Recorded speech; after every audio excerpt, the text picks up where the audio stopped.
puts it through. Oh, and Lombardo gets a touch. And Crystal Palace have opened their account for the season. Here's Limpar, lines it up, finds the net. Arsenal are in front. That's a lovely first-time ball for Petrescu. He'll look for the cross, will he? No! He'll go alone down Petrescu. Taribo West has put it into his own net. Calamity for the Derby defender. Hello and welcome to episode 1 of the Hipster Football Podcast. Coming up on today's show, we create our first football top trump card by taking a journey across the North Sea to look at Sparta Rotterdam. The lads have a constructive debate about their dream Serie A lineup. We all become Sam Beckett as we go back to right the wrongs of the past. And we debut our new quiz, 6 Degrees of Kevin Boateng. So this is a new show that's dedicated to some of the lesser known and probably maybe a little bit cooler clubs and players from world football. My name is Adam Can, and let me start by introducing you to our regular panel. He's from Thirsk, and he has a very unhealthy obsession with Taylor Swift. Please welcome to the show, Ed Hoyler. I don't think it's an unhealthy obsession by any means. I'd go so far as to say that it makes me the most hipster of all of us because I don't even like football that much. I'm just here for the teenage pop. Do you do a Taylor Swift podcast that the guys can listen to? Yeah, it's on the dark web, and no one can have the address. Like I say, unhealthy. And he's best known for having a nice time wherever he ruddy goes. It's Neil Middleton. Hello, Neil. Hello, Adam. How are you today? Not so bad, thank you very kindly. Excellent, excellent. And he's our very own sand-dancing, ginger-bearded, northeastern Geordie man. It's Jimmy Dunkley. And how is Sunny South Shields this evening? It's sunny. Well, it's not particularly sunny because it's the evening. I bet. There'll be a lot of this. There'll be a lot of this mocking of accents. Oh, too right. James's accent. So before we start, just to please like and subscribe and all that gubbins. You can follow us on Twitter at hipsterfootypod, and you can even email us on hipsterfootypod@gmail.com. So let's get on with the show. So, as I mentioned in the intro, we've spotted a little gap in the top trumps market. And would you believe, lads, there is no hipster football top trumps. So, let's make one. What we're going to do each week, we're going to pick a team that we can have a little bit of a deep dive in, a team that we believe can fit into the hipster mould. Week number 1, we're going to go across the North Sea. We're going to pass the Duchy on the left-hand side, and we're going to have a look at Sparta Rotterdam. So I'm going to come to you, Ed, first of all. Why Sparta? Okay, so there's one thing we look for if we talk about hipster football. Obviously, the main thing is complete lack of success in our lifetime. So Sparta are absolutely perfect for this because not only were they founded approximately 1 billion years ago, they're the oldest club in Holland. They were a real big deal back in the day, and then for our entire lifetime have been completely irrelevant to followers of any football, let alone just Dutch football. Personally, I absolutely love the idea of Sparta because I feel a kinship there. I am a Sheffield Wednesday fan. We were formed as a cricket club originally, and bizarrely, those of you who follow cricket will know that the Netherlands bizarrely has a kind of love for cricket, and they are a kind of second-rate cricket nation. Sparta Rotterdam were formed as a cricket club originally and only took up football, presumably because they needed something to do in the winter months. So for a podcast that loves football so much that we have to, basically demonstrate how much we hate it, is that not the perfect club to start our odyssey with? You mentioned you're a Wednesday fan there, and they started as a cricket club, but how come all the test matches were played at Bramall Lane, mate? Well, mainly because we invented football in Sheffield. Sheffield FC did, but we were the first tenants of Bramall Lane. We only invented Sheffield United because we'd run out of clubs to play against. So, so Sheffield. Yeah.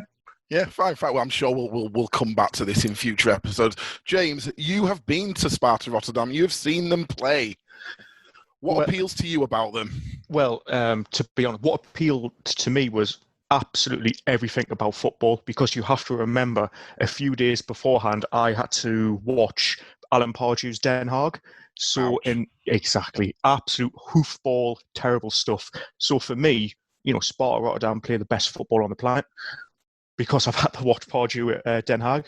But no, I think it's one of those clubs where you walk down the street and you see this stadium, and it's nothing like you've seen in the UK. It's it's got a castle. It's something else.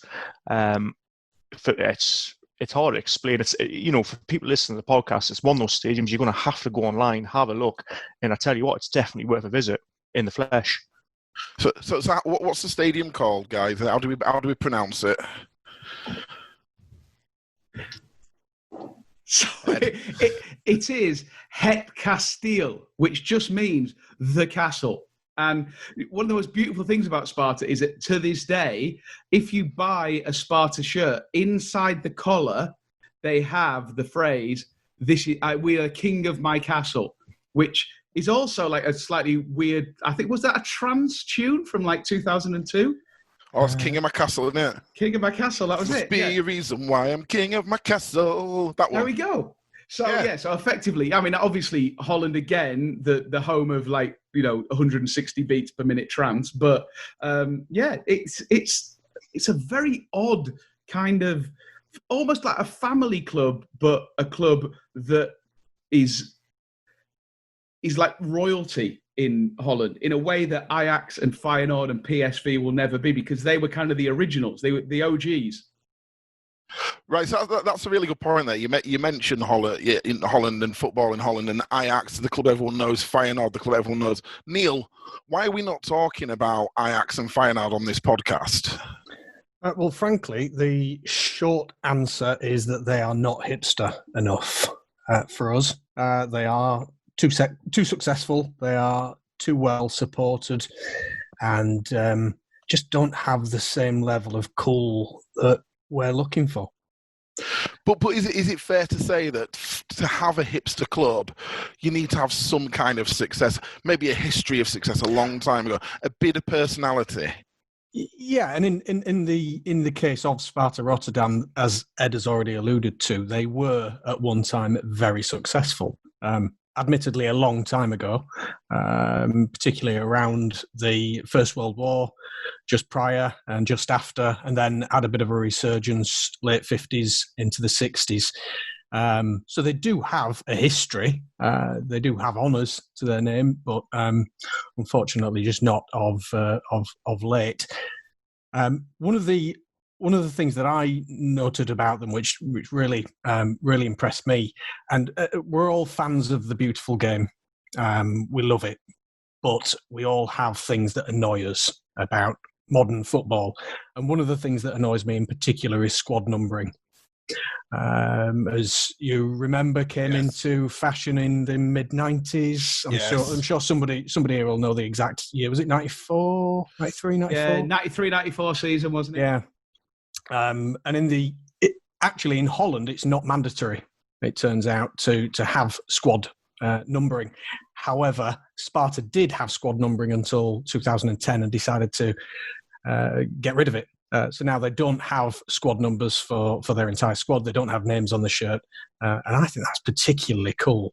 It's cool, it's hipster. Now, one of the things is, when James went out there to watch him, myself and Ed were there as well. Neil couldn't make it, unfortunately. I mean, this was only just before lockdown began. And I remember we were looking at the teams when they came out. And I'm like, oh my God, how often do you see a team of 1 to 11 out there? At that point, we didn't even realise that there were no squad numbers. Then a little bit of research at half time, and it's, oh my God, what a club. What a club. James, can you describe Sparta's badge for us? Because for me, it loses a little bit of pointage for me. Does the badge? It's a little bit timber. With their badge, for me, and I'll just go back to, back in the day when you're playing Football Manager and Champman, and you think, oh, I'll go to Holland, I'm going to manage a club over there. And you look at the badge, and got to say, it does nothing for me. It looks massively dated. But until you actually go and read about the club, go to the game, actually the badge is really cool because it relates a lot to the club, a lot of their principles and philosophies and how they conduct themselves as a club. So at first, yeah, the badge doesn't really do anything. But when you learn more about the club and who they are, actually, it's the perfect badge. Go on, Ed. Does it not look like it is the badge equivalent of, getting a trophy from the local trophy store for a five-a-side tournament or something like that? Yes, Ed. Yes. You just get like a random footballer at the top of the trophy. It's like they've literally got some clip art of a footballer and gone, that'll do for a badge, lads. We'll hook that one up. But what I will say is that guy on the badge is pretty buff. He's got a bit of muscle going on. Neil? I was going to say, just for the benefit of the listeners, shall we describe the badge? So you describe it. Go on. You're a very descriptive person, Neil. Thank you. So what we have are two concentric circles with the words Sparta Rotterdam in the bottom half, and emblazoned across the middle is a man in what appears to be a traditional style football kit, which is Sparta Rotterdam's kit: red and white shirts, red and white hooped socks, and black shorts. And I'm sure, James, you'd be particularly a fan of this particular style of kit, given its origins from your neck of the woods. Yeah, unfortunately. Well, no, we win the stadium for the match, and the fans were absolutely terrific, and they were very quick to tell us about their history and heritage and where the actual strip came from. So I think it was back just at the turn of the 20th century. Sparta Rotterdam actually went over to Sunderland, wanted to learn about the club, learn how to run a proper professional club, and they walked away and thought, you know what, this strip's fantastic. We want to bring it to the Netherlands. And there's also that connection as well, because obviously Rotterdam is a big shipbuilding city, and so is Sunderland. So there's a big connection between the two clubs, which I wasn't aware of. And yeah, it's devastating because Sparta's a bloody great club. And you're saying Sunderland isn't a bloody great club, James? Is that what you're trying to put across? Well, they're a bloody shy club, I'll tell you that. Ouch. Sorry to any Sunderland fans listening out there. So while we're with you, James, you're a man who's been known to don the Burberry and the Stone Island from time to time. Tell me about Sparta's Ultras. Sparta's Ultras. I'll be completely honest. Their Ultras, looking at them, I couldn't really tell you, to be honest. I've not really looked at it. Fair dues. Gonna go to Ed. So one of the things that I noticed when we were there, Sparta felt like quite a gentleman club. It wasn't full of real hardcore, like hooligan-style fans. However, there was one corner of the ground that seemed to have been designed to not only resemble a part of a football ground from the 1950s, but was just full of every single one of their ultras. So everybody else in the ground was like a part-time fan bringing prawn sandwiches. And then that one corner of the ground was the full-on TIFO experience, to the point that when Sparta actually won the game that we went to see, I think was it 5-1? 5-0? 5-1 against FC Emmen. Against FC Emmen. At the end of the game, the entire first team squad went over to that corner and did a synchronized Mexican wave / chant / dance just with that corner of the ground, almost to exception. That to me suggests that maybe they don't have a hooligan presence in the way that Den Haag do, or Feyenoord, or any of the the major Dutch teams, but almost they have a more innocent, almost like hail fellow well met cricket pavilion type ultras. It was an odd experience, but beautiful. It did feel a little bit like that. It was very much. It's quite family orientated. Sat around where we were, but then you had this little corner where they seemed like they're absolutely off the rockers. A bit like anyone who's been to Headingley, the Western Terrace at Headingley, where they're having a few beers and having a bloody nice time.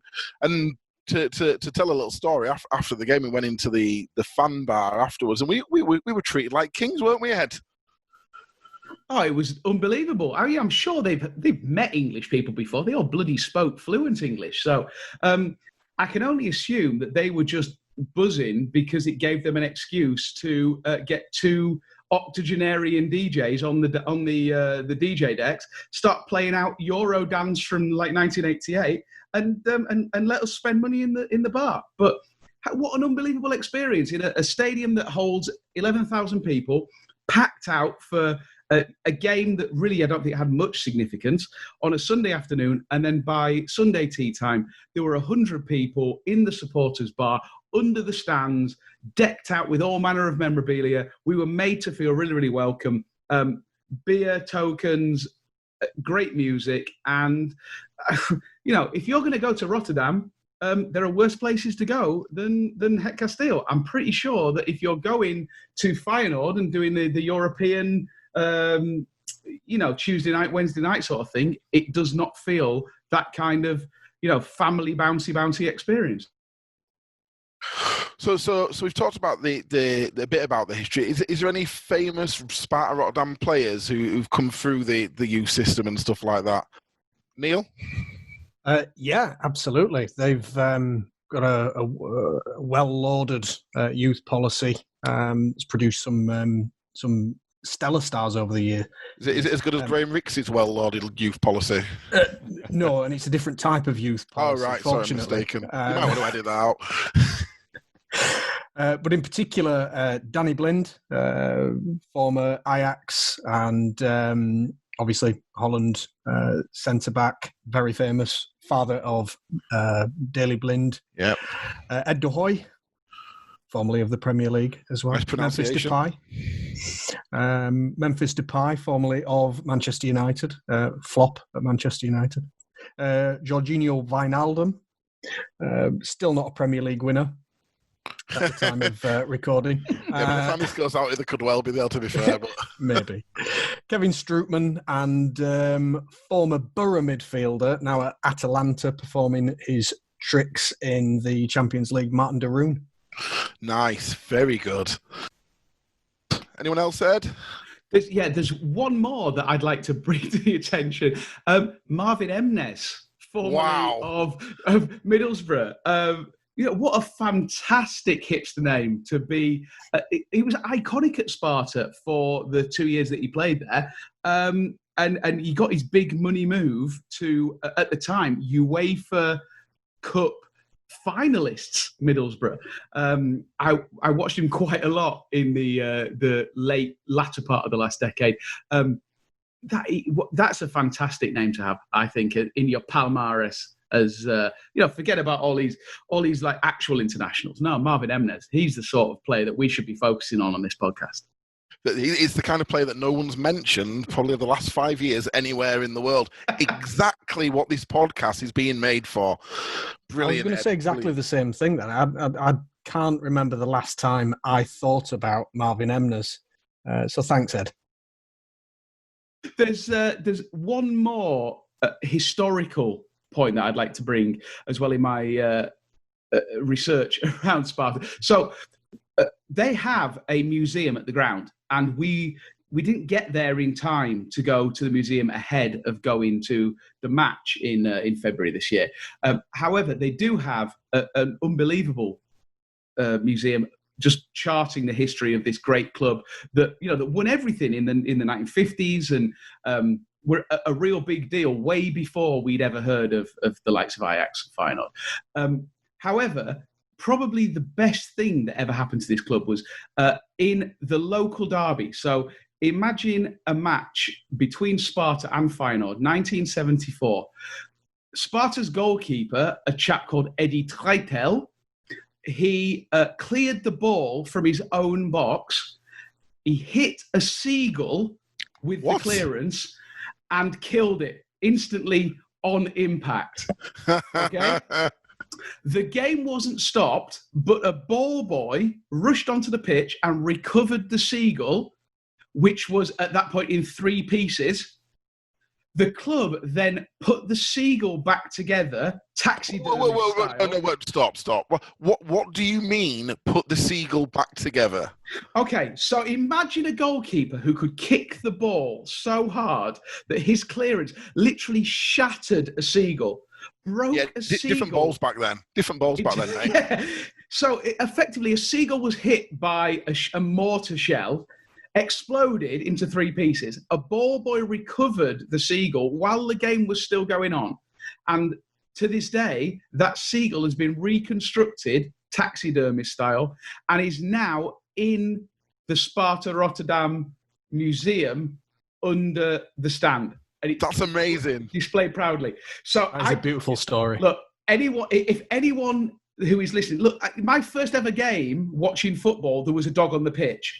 Animals and football have a specific resonance for me, but I'd never ever heard of A, animal homicide, but B, an animal being, kept and displayed as some sort of trophy of a great moment in the club's history. So Eddie Treitel, the man with the powerful goal kick, could shatter a Seagull with it.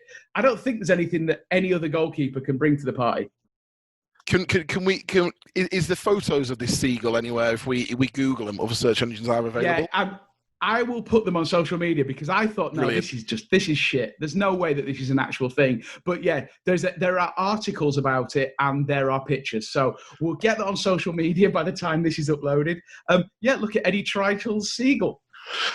Most importantly, Ed, did Sparta win that game? You know what? My research into this club does not extend as far as actual knowledge. Well, you're old enough to remember it, mate. I have no idea. Look, it was the local derby, Sparta Feyenoord. I'm almost certain that Sparta ran out 6-3 winners. It was a strange time. It'd be weird if they put it in the museum and they didn't win anyway, wouldn't it? Let's be honest. Right, everyone. Shall we get into some debating then? Shall we play top trumps? Yes. We'll start there. So we've chosen the categories after much debate. So we're gonna score the stadium. So it's stadium personality, and that's out of a maximum score of 40. We've not even spoke about the mascot yet, but then there's mascot coolness. So we'll have a little chat about the mascot when we do that. We're going to have a unique kit rating that is out of 50. We're going to have the inverse success rating, which is out of 20. Neil, this was your baby. Tell us what the inverse success rating is. Well, as we've already alluded to, I think when we're looking at ideal hipster clubs, what we ideally want is a lack of success and particularly recent success. So rather than giving a high score for a lot of success, I think we should be giving a high score for less success, essentially. I like that. Makes sense, and it's very, very hipster. And finally, the last category is the overall hipster rating, which will be out of 100. The idea of this is we do this every single week, as I mentioned earlier, and over the course of all the episodes, you'll be able to create your own hipster top trumps collection. So let's start with stadium personality. James, what are your thoughts on this one, buddy? So for the stadium, it's a good solid 30. It's a bit dated, but I like that. It's terrific floodlights. I mean, floodlights you would have seen back in the 60s and 70s, and it's got that castle. So for me, it's got to be 30 out of 40. Thanks, Jim. Come to you, Ed. One of the things that I look for is development, and the castle is timeless. But up until the end of the 90s, the stadium was a completely different place. So when we walked up there in February, the castle was sat in the middle of one of the main stands. So the ones that go along the pitch, where the executive boxes usually are, etc., with a halfway line, bang in the middle of those stands. Until 1999, the castle was at one of the ends of the stadium. In fact, the home end of the stadium. So I would say that's quite unique that they've turned the pitch through 90 degrees in the last 20 years and created an entirely new chapter for this club. I mean, even more so, it's not like there's a lot of room around where the stadium is either. It's quite residential around there as well. So how they managed to do that, it kind of beyond belief. So it's a castle. His stadium's been moved. What's your score, Ed? Out of 40. Oh, I've got to say, it's the first episode, so we've got to kind of set some boundaries here. I'm going to go with a steady 30. I think it's well above average. Cool. No one else plays in the castle, to be fair, that I know of anywy, so that in itself deserves the points. Neil, you've not actually been there, but obviously you've seen the pictures, you've seen games on television there. What are your thoughts? I've been extensively looking at photographs. I also noted what Ed had said, where the positioning of the ground has altered over the years, which is excellent because rather than knock the whole thing down and just start again, you're retaining that iconic castle entrance. You know me a lot of years, you guys. There are three things that I particularly like. One, having a good time. Two, geography. Three, castles. So it's going to score high, this, I'm going to tell you. And the floodlights are to die for. I mean, there's nothing to not like about those floodlights. I also like the fact that it's quite small still. And, okay, they're not generating the crowds that their bigger neighbours, Feyenoord, are, and certainly Ajax and PSV, but I like the fact that it's a small stadium. It appears that the stands are very close to the touchline, and it's a really immersive atmosphere when you're in there. I've scored it 33, very close to the other scores. We didn't talk about this before, how we're going to score this. I put 33, and I put 33 because I really like 3 so much that I put it twice, and that's my rationale. Fantastic. So that gives us an average of 71, and then we'll divide that by 3, which, if I actually put it in right, let's just do some calculation. That gives an average of 31. So 31 for stadium personality. Right, let's move on to mascot coolness. How would you describe this mascot, Ed? Okay, so West Brom this year have had a lot of flack for changing their mascot from what would have been their traditional throstle, I believe it's called, to a boiler in the form of their match day sponsor. Money talks, Ed. Money talks. Exactly what we do not like on this podcast. No, exactly.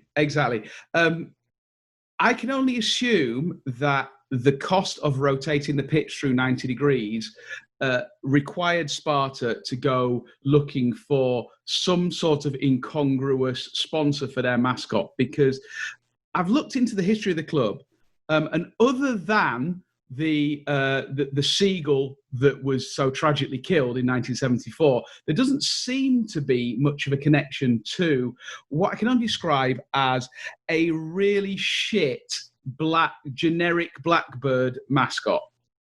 I thought it was a turtle with no shell. But I honestly could be. That's how bad the costume is. It looks like it's been done. It's been bought off eBay, or even worse, Chinese eBay. Right, Jim, over to you. What are your thoughts on the mascot? Well, at first I thought it was a Gunnosaurus, but no, I think it's some sort of parakeet, and I've got absolutely no idea why they've gone for a parakeet. I cannot see the relationship between, an exotic bird and Sparta Rotterdam. I'm actually disappointed it's not Seagull. So Seagull in 3 pieces. So we've gone from Ed, who thinks that it's some sort of blackbird, me, who thinks it's a turtle without a shell, and you think it's a parakeet, or what's the difference between a parakeet and a parrot? I think one's multicoloured and the other one's green. Oh, fair, nice, good answer. But to be fair, mate, it's 2020. You can be whatever you want to be.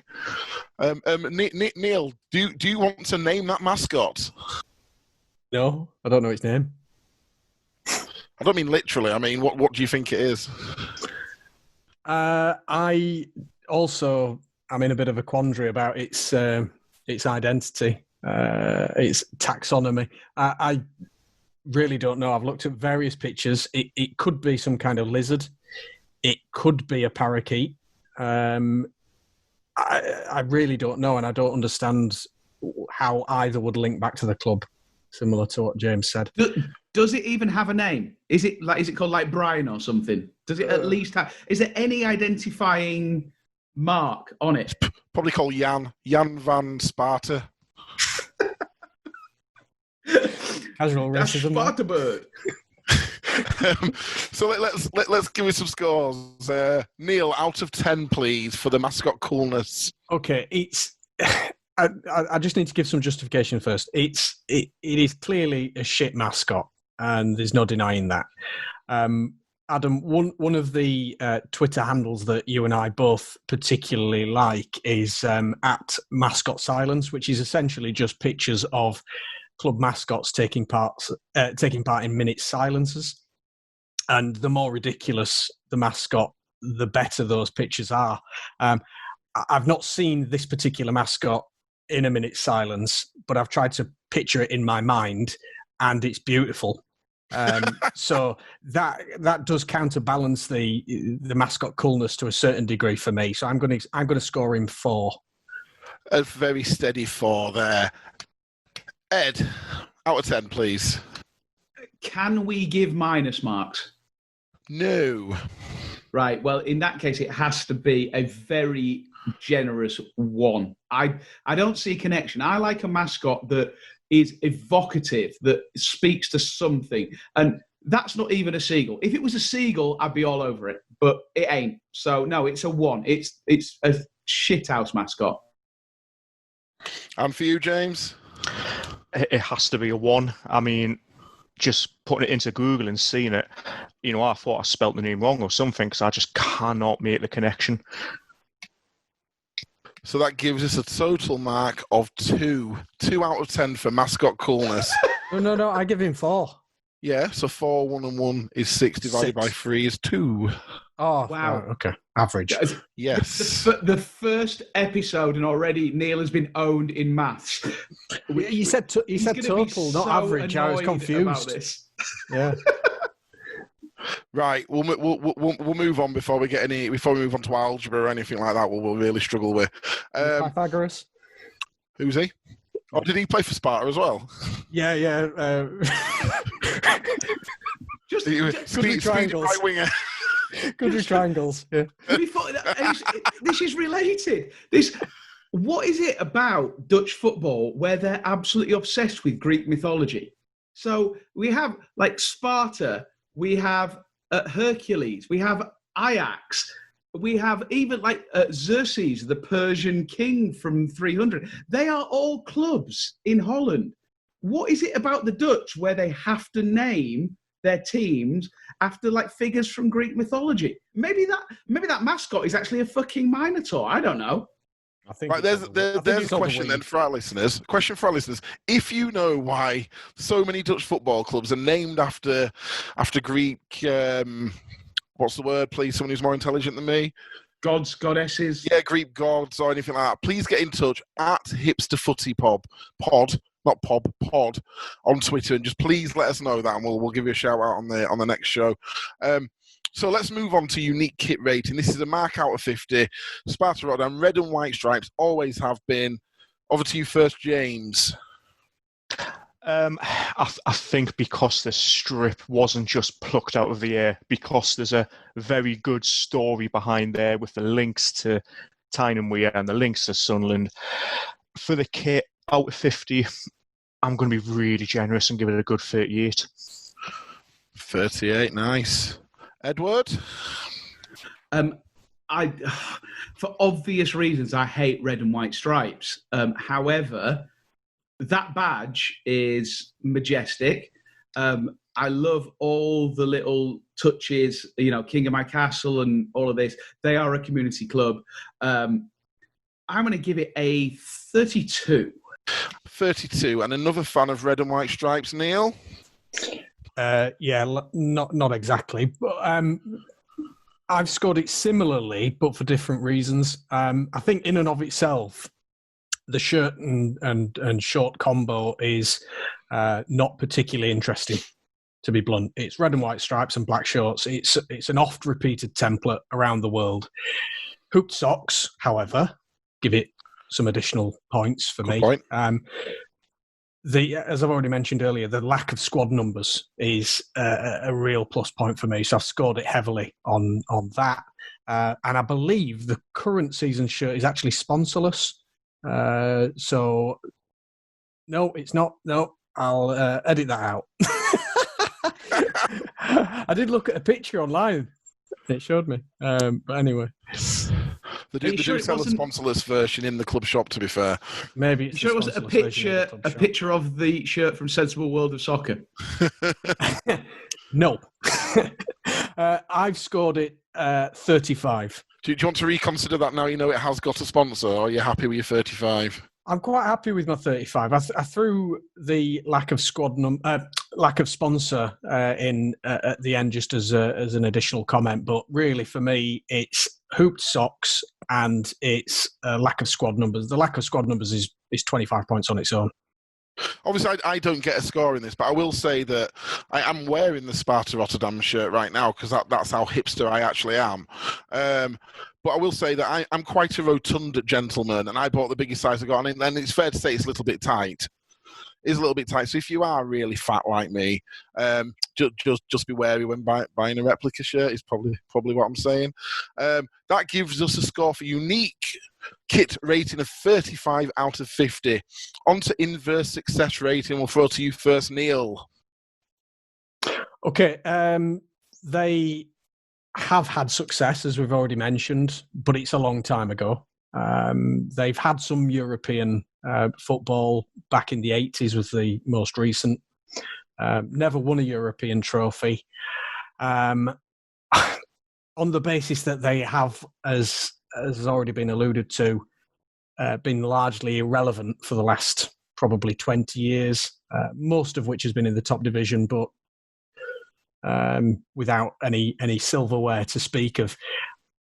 I'm going to give them a 14 out of 20. 14, good. James, to you, mate, please. Again, they've won absolutely nothing for about 60 years. And we like that, don't we? We like that. We do, and I do love the fact as well that they've won very little, but they've actually had some fantastic managers. Big Dick Advocat, he was there not so long ago, and it was Frank Rijkaard's first club job in management. Funny enough, he was actually sacked because he was the first manager who ever relegated Sparta. Wow. Funny enough, less than a year, he got the Barcelona job, which I think is a stat in itself is something else. How unbelievable is that? That's like Brian Laws getting sacked from Wednesday and then getting a job in the Premier League. Exactly. No, it's like Carlos Carvajal getting sacked from Sheffield Wednesday and then getting a job in the Premier League with Swansea. All right, save a few Wednesday podcasts, lads. Save a few Wednesday podcasts. Let James finish. Bloody hell. So I've got... Do you know what? I've got down that they've got 15. It's going to be 15, but I love how they embrace that they were huge in the 1910s and 1920s. They've had a few periods of success. So yeah, before the First World, before the Second World War, and then a little bit in the 60s as well. Yeah. And then there's everyone's alluded to not a jip since then, which is quite nice. Ed, your score, please. Yeah, I'm pretty much the same as the boys, but maybe for slightly different reasons. Because we alluded to their periods of success. One of their periods of success was kind of that post-war, 50s and 60s. Their manager at the time was an English chap by the name of Dennis Neville. He went from Sparta, who swept all before them to win their last league titles. He then went to manage the Dutch national side. Okay, a massive job, okay? I know the Dutch didn't pull up any trees before Johan Cruyff in the 1970s, etc., but that's a national management job. Anyway, Dennis Neville thought better of managing one of the ascendant teams in world football. And after managing the Dutch national side in 1968, he decided he was going to go back to England. Who do you think he went to manage? Was it going to be Manchester United? Was it going to be Arsenal, Tottenham, Everton? You're all wrong. It was Canvey Island. You go from managing a national side to managing Canvey Island, who aren't even in the Football League. That's the most hipster management move of all time. And for that, I've got to give them a 17. 17. I felt like how consistent all your scores have been here, lads, to be honest with you. And to be fair, no one's talked about this before. We're obviously very on the same page, and we know exactly what hipster means here. I'll round this one up, so that gives us an average of out of... I've done that completely wrong again, so you'll have to... There we go, just my calculator. I'll round it, well, it's round down, so it's 15 out of 20 that gives us. So before we move on to the overall hipster rating, there's a couple of points I want to bring up. Number one is goal music. Now, for me, that is generally a big no-no, but the goal music that's played at Sparta is phenomenal. It's their traditional anthem that they all sing, and the crowd just proper get into it. But it's amazing.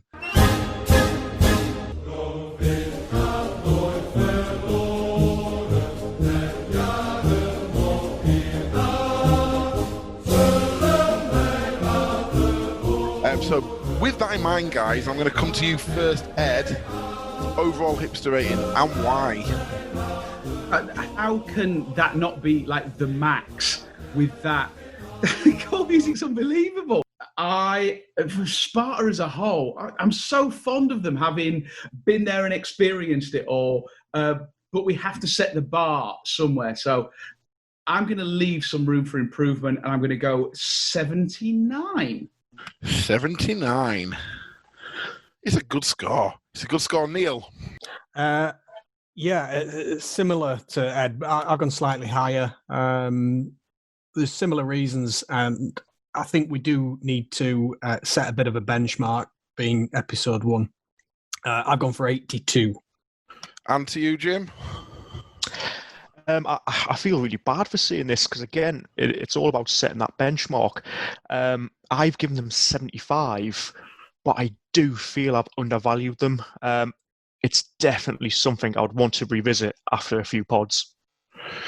Is this because you're a massive Den Haag fan, or is this because you despise Sunderland? Scum. Do you know what? It was heartbreaking to see the connection between Sparta Rotterdam and Sunderland, because up until that point, I was loving that club. It was fantastic, and it still is fantastic. It's just a wee bit tainted. But being the hipster football guy you are, you can put those rivals out of the window. Give it a really good score of 75. So respect to you there, James. Respect to you. No, you're more than welcome. Fair play. So let's go over the Top Trumps card. Our first Top Trumps hipster card. Sparta Rotterdam. Stadium personality, 31. Mascot coolness, 2. Unique kit rating, 35. Inverse success rating, 15. And overall hipster rating, 79. That is a strong card. You know what? There could not be a better club to start this series with, to be a marker for what comes in the future, because they kind of tick all the boxes. If you're into your football and what you want is to discover, almost like that seedy underbelly of world football, they have everything. It's an interesting stadium. It's a great history. It's a shit mascot. It's the sort of place where you'd want to spend a weekend going to watch European football. And I kind of hope, if there is a mission statement for this podcast, surely it is getting people exploring, outside their comfort zone when it comes to football. And Sparta Rotterdam, with everything they represent, are literally the perfect jumping off point. That's beautiful. What a great way to end that segment. Now, we all look back fondly at the image of James Richardson, outside a Rome coffee shop with his copy of Gazzetta dello Sport. And with that in mind, a debate that we've had in the pub a fair few times is putting together our dream Serie A lineup. When we say dream lineup, we mean the teams that are in the league. So the lads have been working away at putting this together. Before we do that, though, I'm going to throw you all a question that may throw a spanner in the works. And I'm going to start with you, Neil. How many teams actually should be in the league? Well, yes. Great question. My list has 20 teams because the current Serie A has 20 teams, but I think I know where you're going with this. Ideally, I'd like to see it 18. You're on the fence there, mate. So you've done 20, but you want to see 18. Which way we're going? The question was that we posed prior to this podcast. Which teams would we like to see in Serie A now? Now the current setup is 20 teams. I hark back to a time when the league was smaller and it had 18 teams, and for me that feels like a much more comfortable number. Ed. So why have you done 20 then, Neil? Because that sounds to me like revisionist history. It sounds like you're not hipster enough. It sounds really, really mainstream, Neil. And is that what we're really here for? Wow. Ed, How many do you have on your list? Look, if I had a choice, I'd have gone 14 because that's how I roll, 1950s style. But no, I've gone 18 because we're all children of Gazzetta Football Italia. We're all James Richardson's illegitimate bastard sons and daughters. And the way that we grew up was 18 teams in Serie A. And I will not have another two. I will only have 18. Right. Well, you two can keep arguing about that off mic. James, who wears the thick lens glasses and has a ginger beard, is the most hipster out of all of us. James, how many have you got? So I've gone for 20. Oh, maybe he's not hipster after all. But it was very, very difficult to pick 20 teams. It was so difficult. This is not easy. Probably even harder doing 18 then. I would still be researching.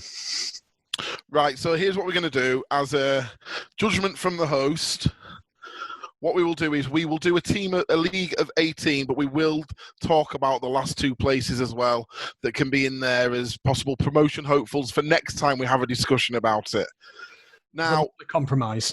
Yeah, exactly. We all like to compromise. You'll see later on when I'm actually making the final decision on these, because that's what we're going to do. It's not a democracy. I will have the final say. But let's get the drivel out of the way first. When I say drivel, I mean successful teams that obviously make it in there, but we don't want to talk about them because we're boring. All I need from you guys is a yes or a no when I read these teams' names out. I have 15 teams on my list. I don't think we'll get yeses for all of them, but let's see. Milan. Yes. Yes. Yes. Fantastic. Inter. Yes. Yes. Juve. Yes. Oh. Yes. Not a mainstream team, but obviously it's going to be in there. Samp. Yes. Of course. Obviously. Roma. Yes. Yeah. Yes. Lazio. Yep. Yeah. Yes. That's it. Parma. Yep. Yes. Yes. Atalanta. Yep. Yes. Yep. Napoli. Yep. Yes. Yes. Fiorentina. Yes. Yes. Yes. Torino. Yes. Yes. Genoa. Yes. No. Can we come back to that? We will come back to that. Excellent. Excellent. Udinese even. Yes. Yes. Bologna. Yep. Yes. Calgary. Yes. Yes. Gallery, yes. So that's 14 teams that we've got agreement on, which leaves a debate open for 4 more places. Let's start with Genoa, as we had some yeses and some no's. Who said no to Genoa? Yeah, big no from me. Big no for me also. Oh, wow, okay. Double no's. Go on, Ed. Right, so obviously they belong. In the history of Serie A, they've been there more often than they've not, and that's absolutely fine. But this is about our lived experience of Serie A. For the majority of our adult lives, they were tossing it off in Serie B and Serie C. And since they came back, they've literally been like the Coventry City of Serie A.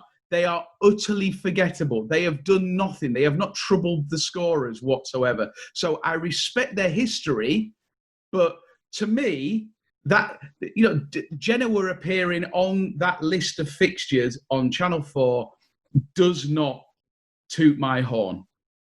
Neil, a counter-argument. Yeah, well, it seems to me, Ed, that the rationale for not including Genoa is the exact rationale for why Sparta Rotterdam are a hipster club. Oh, boom!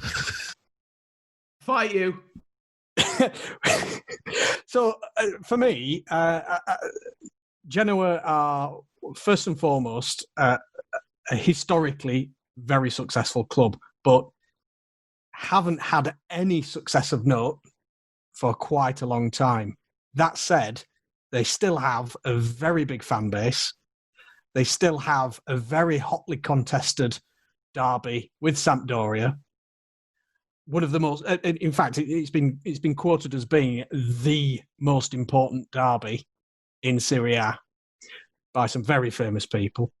And that, the other derbies, the Capital Derby, the Derby della Madonnina in Milan, both pale into insignificance in comparison to the Genoa Derby, or the Derby. What is it? Derby Lanterna? Della Lanterna?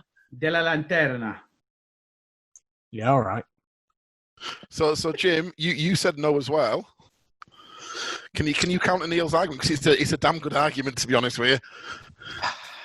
Just again, it's gone from being a kid watching the football on Channel 4. They were barely ever mentioned. There's a lot of clubs I'd rather see in Serie A than Genoa. I've just got nothing for them. They don't interest me in the slightest.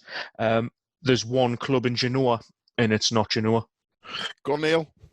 In terms of European football, we're all familiar with the Champions League, the Europa League, or whatever it's called now, UEFA. Don't care about them. For us. Cup Winners' Cup.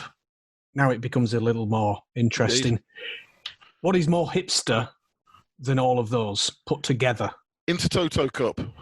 Even more hipster than the Intertoto Cup. It's the Anglo-Italian Cup. And yeah, they actually won the last version of the most hipster tournament, the Anglo-Italian Cup, beating Port Vale. Sold. They're in. I've made that decision. They've got to be in. They're in. There's no other argument that can compete with that. Genoa have a tick by their name. They are in. We are only looking for 3 more teams then. So does anyone have a team they think that the other 2 will agree with, they want to throw out? I'm happy with the teams you've got in. I'm not particularly pleased with Genoa, but I can't kick any of the others out. Okay, I would like to go to the mattresses and put a claim in for a team that really, to anyone who didn't watch the very early years of Football Italia on Channel 4, probably just have never even thought of, and that is Foggia. So,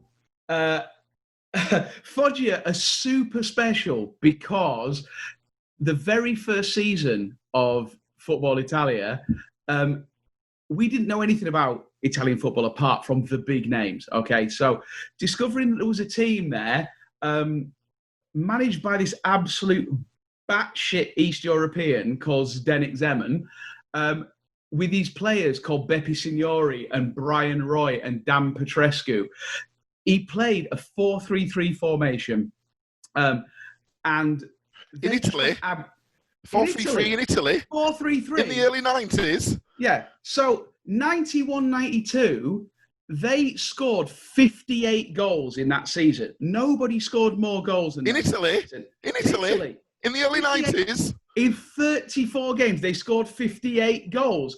That's the best team to watch in history. Okay, they conceded 58 goals as well. They, on the last day of the season, where they had a chance of making it into Europe, they were at home against that invincible AC Milan side that went on to win everything. They were 2-1 up at half-time. Zeman said, we're not going to shut up shop. We're not going to park the bus against Van Basten, Hullet and Rijkaard.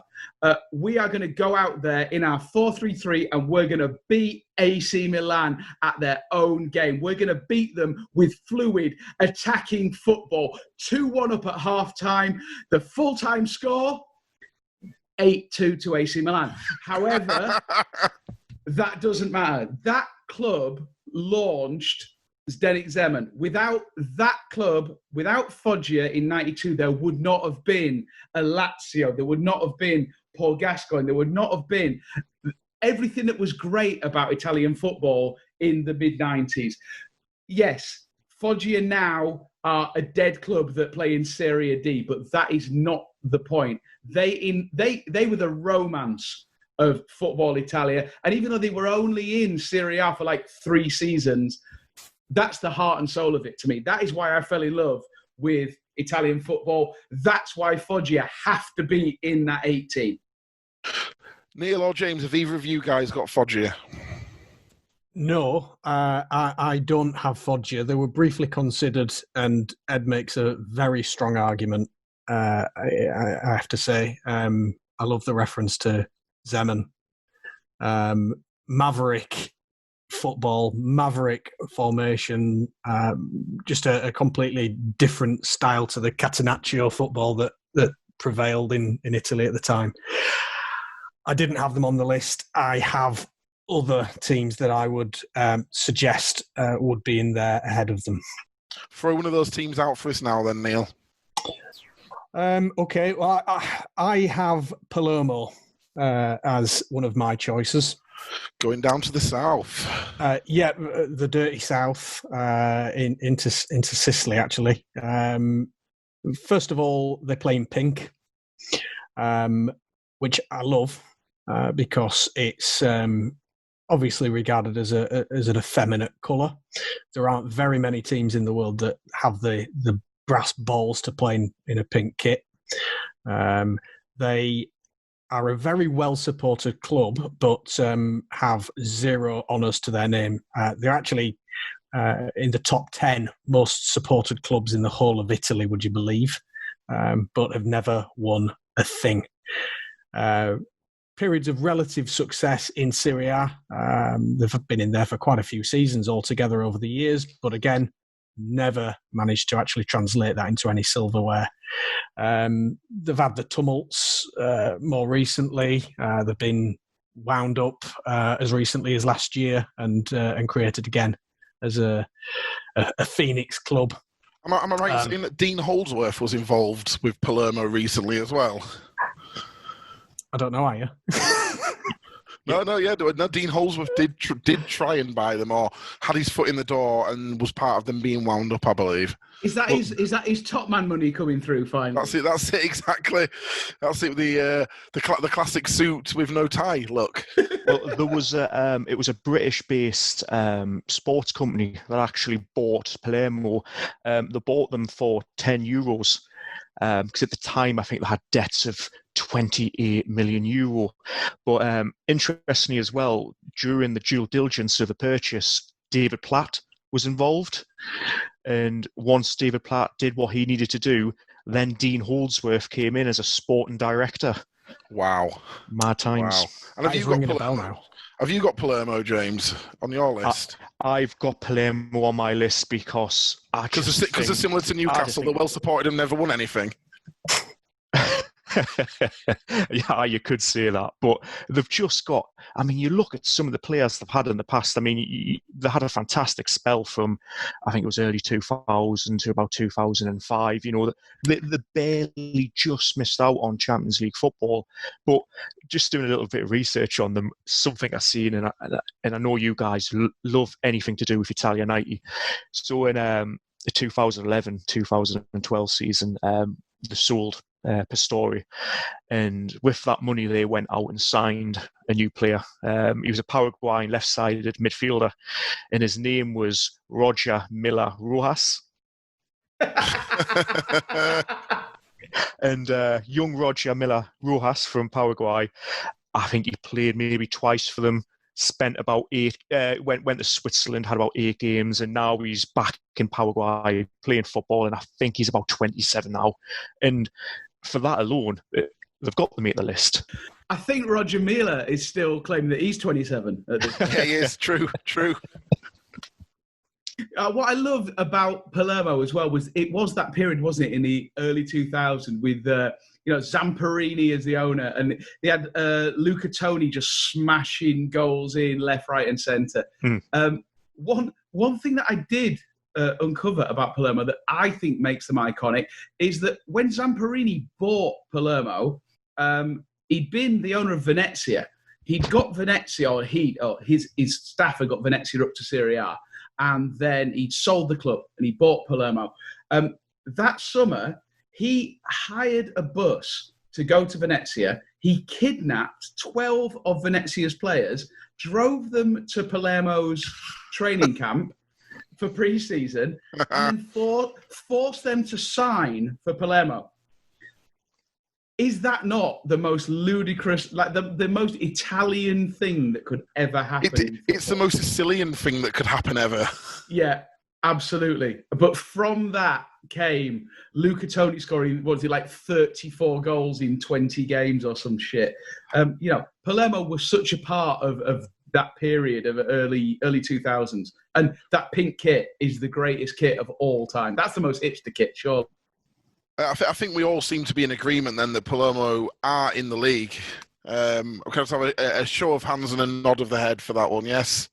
Fantastic. So Palermo, and that only leaves us with 2 more spaces if we're going on the 18-team league. So, Jim, you've not thrown one out to us. Throw one of yours out that we've not mentioned yet. I would love to have one of the maddest clubs in Italy back in the top flight. I really want to see Perugia. You just look back at. I mean, with Perugia, they've had, they brought players through like Gattuso and Materazzi. Those two alone are just the game would be so much poorer without those two.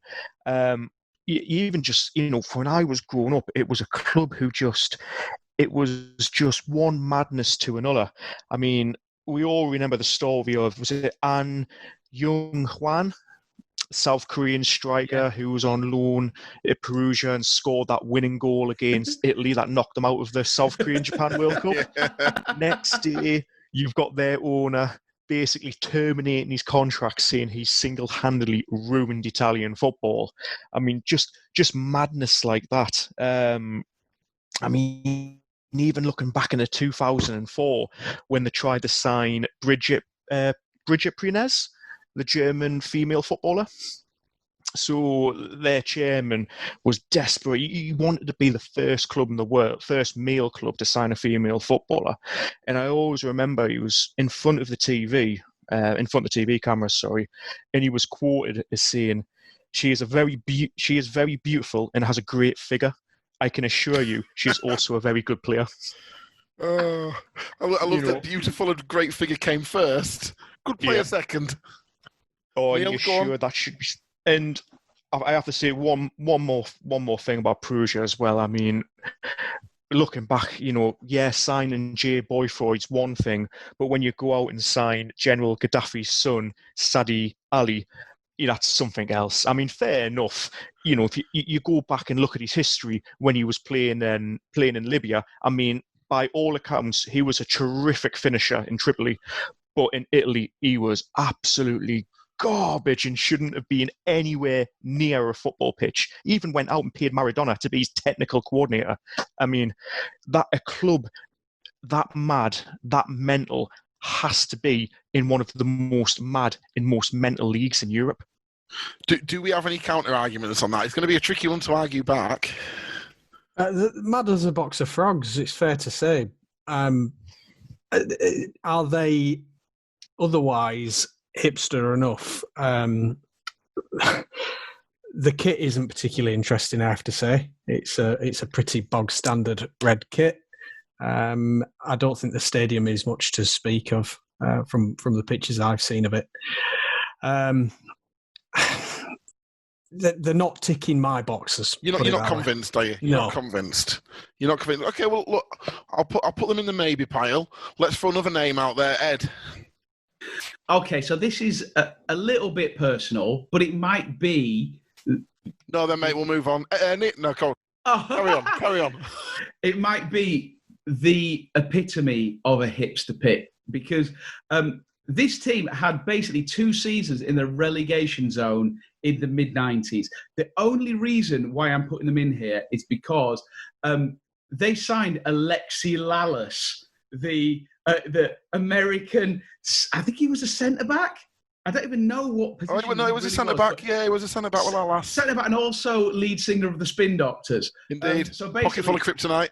Absolutely. So, I think if we were looking for the height of Football Italia hipster wankerness, for those of us who were into football before it was cool, and we needed to demonstrate that we were even cooler by not only liking Italian football, but liking a player who came from a country that specifically hates football, and possibly the shittest player to ever play in Serie A.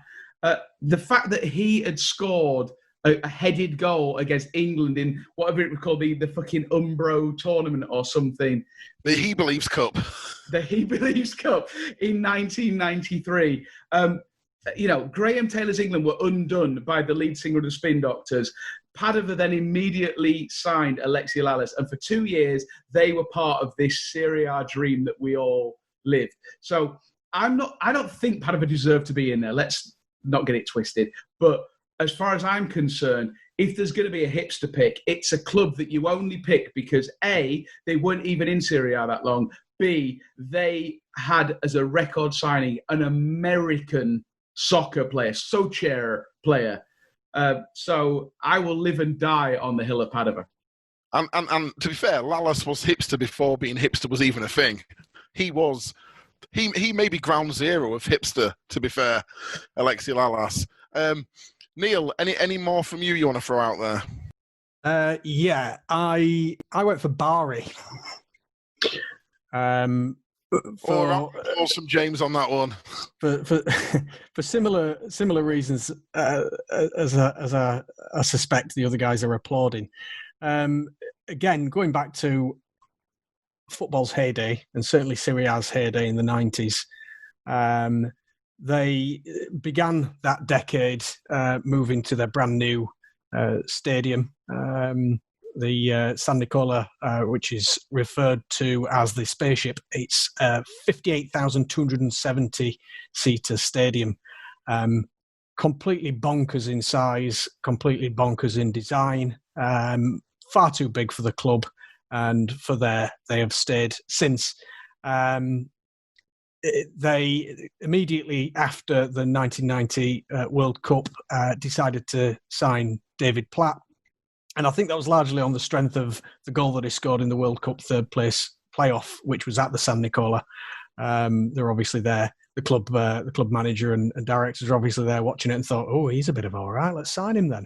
And that began his career in Serie A. Obviously, later went on to more successful times with Sampdoria. They are the best supported side in Serie B as it stands. I think they average about 20-odd thousand. But kind of similar. It reminds me in a similar fashion to like when Darlington were at the Reynolds Arena with about 10,000 fans in a 25,000 seater stadium. And I like that. And I also like the fact that they've absolutely won nothing. So that's my rationale for them anyway. James, obviously you've got Bari. Have you got Bari as well, Ed? Yeah, I did have Bari in my original 18, if I'm honest. Perfect. Well, they're in then. So that just leaves one spot. Does anyone want to throw any more out before I make a final decision on this last spot? A no from Ed. Any more to throw out from you, Neil? Yeah, go on then, Neil. Lob it out there. I've gone for Livorno. They are a relatively small side. They basically on the coast, fairly close to Pisa. been in existence since 1935. Again, won absolutely nothing.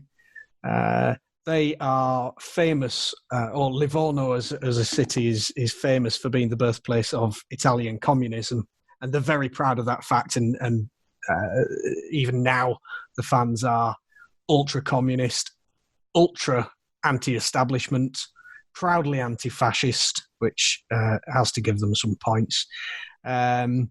So anti-establishment that they don't even care. Hit Lazio, hit Inter, hit Verona, and also had in their real peak seasons in the late 90s, early 2000s. I think it was, they had Cristiano Lucarelli, who was a particularly good striker and favourite of mine. So that's my rationale for Livorno. Very good. I think Livorno is definitely a club that we'll look to include in the top trumps on a future episode. James, any missing from you before I make this final choice? I think it's just more of a small mention because I don't think they'll make the list. But again, growing up, the name Piacenza, great football club. I remember when I was watching a lot of Serie A, and they were I used to always talk about, and please tell me if I'm saying his name wrong, is it Dario Huber? You're obsessed with Dario Huber.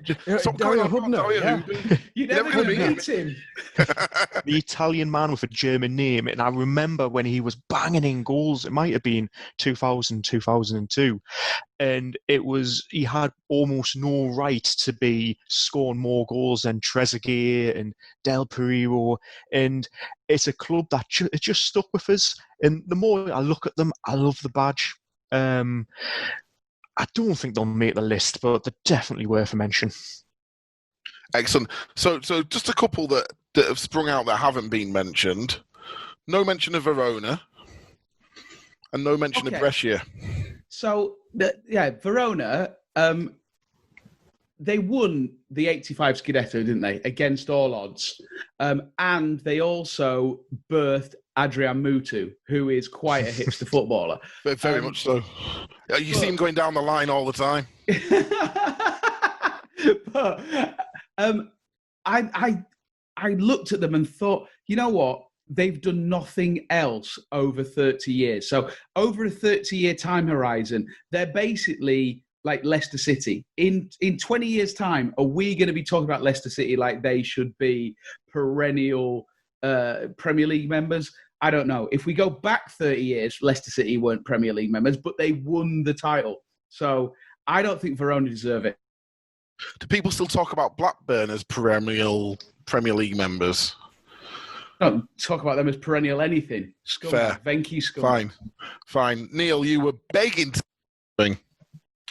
You mentioned Brescia. I actually had Brescia on my list, and funnily enough, partly for the same reason as Jim was mentioning Piacenza, Dario Hubner, an absolute goal-scoring legend at Brescia in the 90s.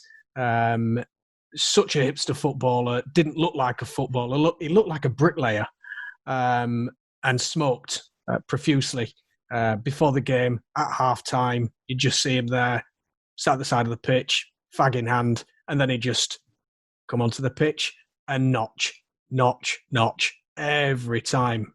And he was a phenomenal player. And also another player that stood out for them was obviously Roberto Baggio, the famous divine ponytail who finished his career at Brescia. And the shirt number that he was wearing is actually being retired now. At Brescia, he was held in such regard there. The other reason that I had Brescia on the list is I don't know of any other club that has a V pattern on their shirt. Nice. That they maintain throughout, year after year. Very, very cool. It's blue and white. I love blue and white, as you know. It's a unique design. And that's why I'd have him in there. I'd also argue that maybe Mario Balotelli, who's a current Brescia player in Brescia, is actually one of the most hipster footballers still around, to be fair. Yes, fair. Absolutely. So let me go through what we've got then so far, and then I will make a decision on the final place and then the 2 backups if we decided to make it into a 20-team league. So we've got Milan, we've got Inter, we've got Juve, we've got Samp, we've got Roma, we've got Lazio, we've got Parma, Atalanta, Napoli, Fiorentina, Torino, Udinese, Bologna, Calgary. Coming in after debate, we have Genoa and we have Bari, and we also have Palermo. Now, I'll go through some of these. Now, Foggier, Ed, you put a really good point across. But it's Italy. I don't care about goal scoring. I only care about defending. I want 0-0 draws. This is Serie A we're talking. I don't want that nonsense going on in this league. We tried to revolutionise this country, but I understand we've fallen short. R.I.P. Zdeněk Zeman, R.I.P. Foggia. You're always in our hearts. You are always in our hearts. I am going to put Brescia as one of the backups, though. And I think the kit, Baggio particularly, they have that certain something that makes me think, they could yo-yo between the 2 leagues. Padova, I wasn't even considering going into this, but Lalas is the most hipster guy ever, so Padova are going to be one of the backups as well. And the team that makes it into there, we're going to do a show on them. They're so hipster, they're far left. It's got to be Livorno. It's got to be Livorno. So Livorno take that final place in our dream Serie A. How are we all feeling about that, guys? You know what? I think you are a fair and just ruler, Adam. I cannot argue with any of that. As much as I would have loved to have seen my Foggia boys in there, the lads everyone's done their research. We've pulled together some absolute beauts. And actually, I'm just glad that those dickheads from Hellas Verona didn't get in. Absolutely. We don't want them anywhere near us. Absolute wankers and anti-hipster, let's call them. I have to say, Kyle Lafferty didn't sign for Palermo for this to happen. Oh, come on. Palermo we're in, James. Oh, even better. Palermo we're in, we're fine. I'll pay more attention. Lafferty's laughing. Serial womanizer Kyle Lafferty, as he was known in his 1 year at Palermo. They love that Northern Irish accent.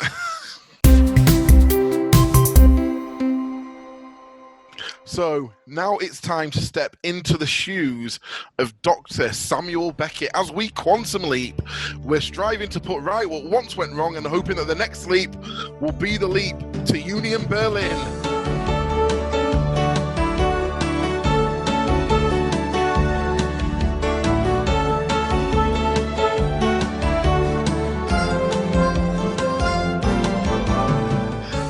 So, Neil, where are we leaping to and why? We are leaping back in time to April 2010. We are leaping back to that period in time because there was a near miss. You may recall a seismic event that occurred at that time in Iceland, and I'm not going to try and pronounce the name of the volcano.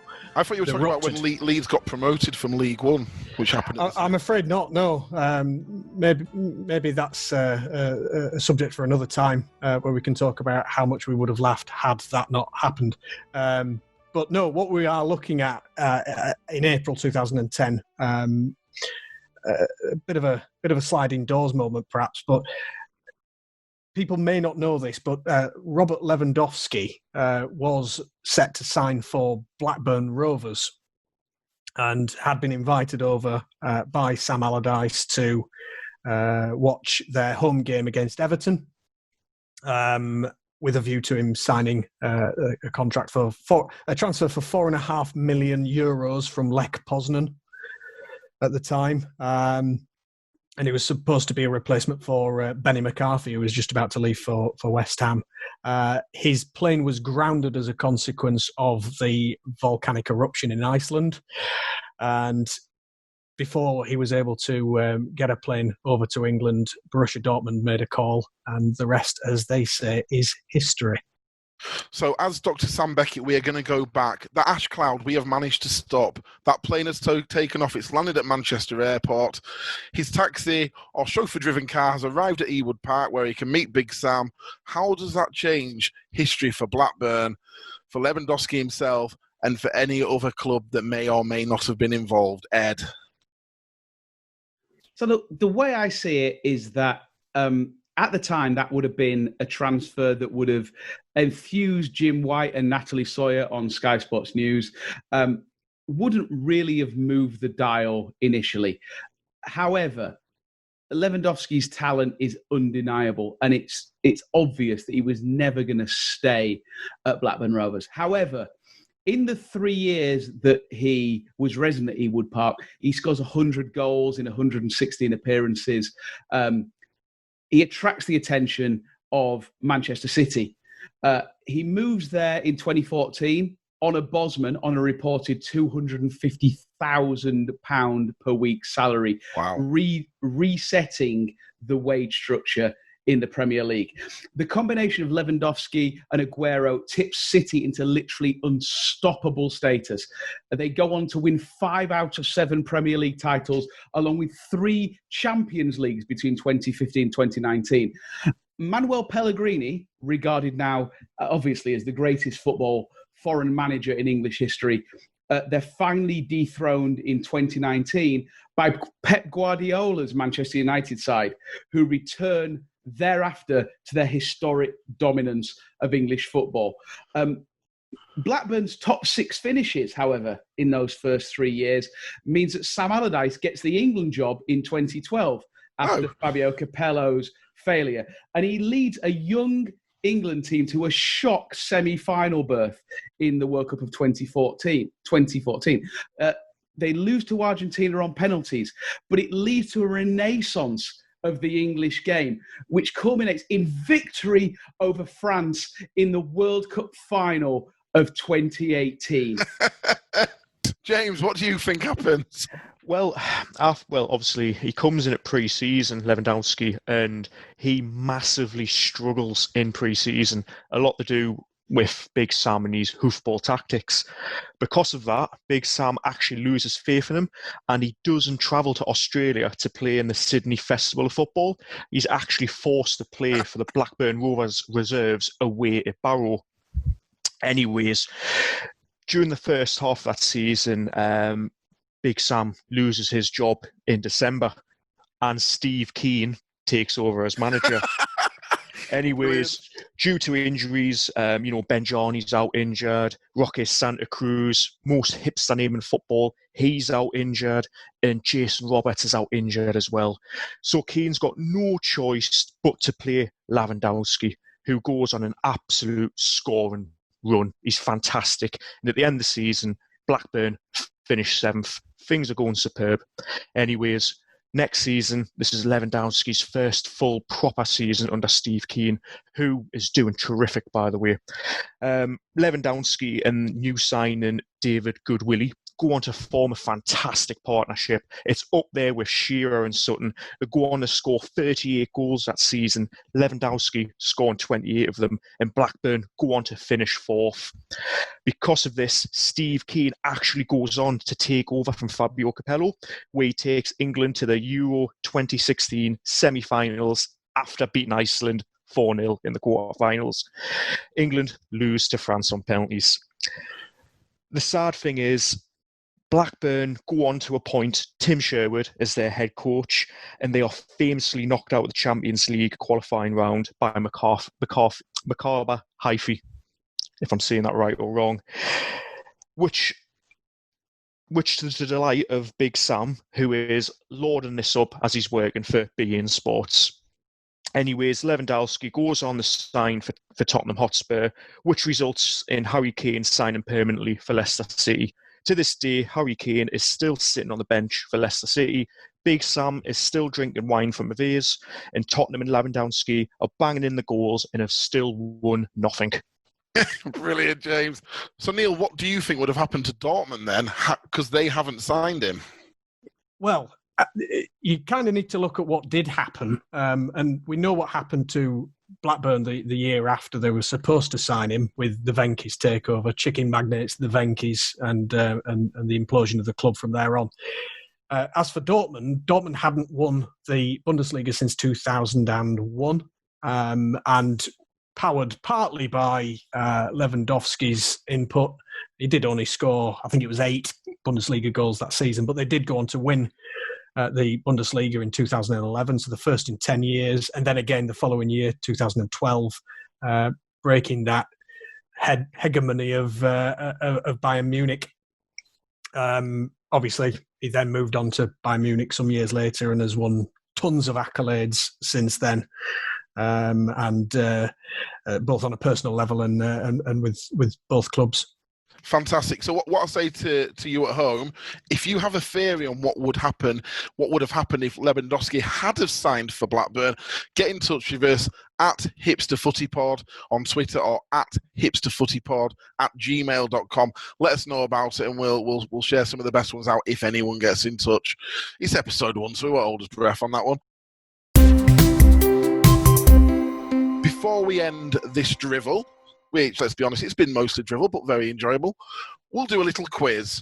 We're going to play a game of 6 degrees of Kevin Prince Boateng. So this is based on the theory of 6 degrees of separation, where you can link anyone to anyone else in the world through just 6 people. But we're going to do this with footballers, and we're going to use the players that they've played with at certain clubs. Okay? So a couple of rules I'm going to put into there. First of all, you can only use international football if you're really stuck, and you can only go within the same club if you're really stuck. I'm not disallowing it. Now, I've asked you all to come prepared with a footballer of some sort. So let's go to James first. Who's your footballer, James? Duncan Ferguson. Duncan Ferguson, right. So we've got to go from Duncan Ferguson to Neil Middleton. Not to Neil Middleton. Can you name a footballer, Neil Middleton? Yes, I can. I've got Mikkel Beck. Say that again, sorry, I missed that. Mikkel Beck. Mikkel Beck. Right. Talk amongst yourselves, do a bit of working out. Let's see where we can go with that one. Both playing at a similar era, which should be quite helpful. The silence speaks volumes, Ed. The silence speaks volumes. Just admiring Mikkel Beck's hair. Yeah, well, wait a minute. I might have it in one ear, because did Mikkel Beck play at Borough with Gaza? Right. So this might be the most hipster story I have. Ironically, in the first episode, Mikkel Beck lived just outside Thirsk while he was at Borough. And when I was working at Tesco's in Thirsk, he used to come into the wine and spirits department where I worked wearing flip-flops, and he used to buy Blue Nun white wine. So that would have been... Doesn't answer my question. No, I'm working through it. That would have been 1998. I believe Gaza was at Borough by that point. Do we literally have 1 degree of separation there? Yeah, Gaza joined Borough in 98. So, yeah, they were there at the same time. And it was at Everton with Duncan Ferguson. So that's done in one move. That's fine. So we've gone from it's a good start. Ferguson to Mikkel Beck. Ed, name your footballer, and we will go from Mikkel Beck to your footballer now. Okay, I'm going to start with an easy one, and let's just see if we can kind of work across the generation. So I'm going to go back a little bit, and I'm going to go with Michel Platini. Wow, we are going back a little bit. We are going back. So we've got Mikkel Beck to Platini. So there's 2 players who've never been brought together ever in the past before. Good luck with this one, lads. So Michel Platini played with Michael Laudrup.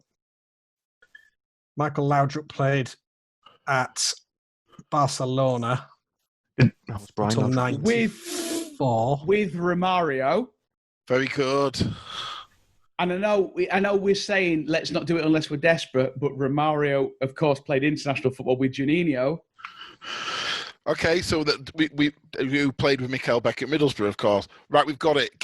Can we do that without that international link? Neil's almost there, I think. So where did we get up to then? Because I think we've got the Juventus link. So we've got Platini to Laudrup, and then we've gone to Barcelona, but we can go somewhere else with Laudrup. So Barcelona, I'm trying to think. Barcelona players that would have went on the Middlesbrough, because Middlesbrough have signed quite a few flair foreign players, but I don't think it was within the time Beck was there. 99. Did Barcelona ever sign Craig Hignett? He failed his medical, mate. No, you think he'd Phil Stamp. I think it's Beck is played. Oh no, we're linking them with Middlesbrough, aren't we? Of course. No, we just have to link Mikkel Beck anywhere. It doesn't have to be with Middlesbrough. We're going Mikkel Beck to Platini, whichever way. We does not need to go through Middlesbrough. If you don't have to go through Middlesbrough, why would you? Because exactly. I mean, because Beck's played for Derby, Forest, QPR. Carrying up the A19, just pass it by. Okay, so what about if we've got as far as Michael Laudrup at Barcelona, we've got Stoichkov is playing at Barcelona at the same time. Now, Stoichkov used to do some shifts at Wine and Spirits in Tesco's in Thirst at the same time I was there, and Mikkel Beck used to come and buy the odd focaccia. Does that count? Stop. You're always talking about Wine and Spirits with Mikkel Beck. Stop going on about it. Neil, Michael Laudrup played for Ajax at the same time as Georgie Kinkladze. Hello. Which brings us to the UK. Yes. So we have Georgie Kinkladze at Ajax, obviously also formerly of the Manchester Parish. Okay, I can do it. It's a bit long-winded. So Kinkladze played with Beardsley at Manchester City. Beardsley played with Ian Rush at Liverpool. Ian Rush played with Brian Dean at Leeds, who played with Mikkel Beck at Middlesbrough. Is that more than 6 steps? It doesn't. Forget the numbers. It's because what I will say is, if anyone listening can do that in quicker steps than what we've done, and we'll do a count up in a minute, please get in touch with us and tell us your steps of how you did it, please. So we're doing it on the fly here. Do your little bit of research, send it in to us, and please let us know, because I'm sure it can be done. I cannot wait to get on Twitter after this, and someone has literally done it in 2. Yeah, I hope so as well, because we do not promise to be experts, and we do not promise to be right. And if we are wrong in any of that link as well, do let us know about it. Well done, though, lads. You've done it proud there, everyone.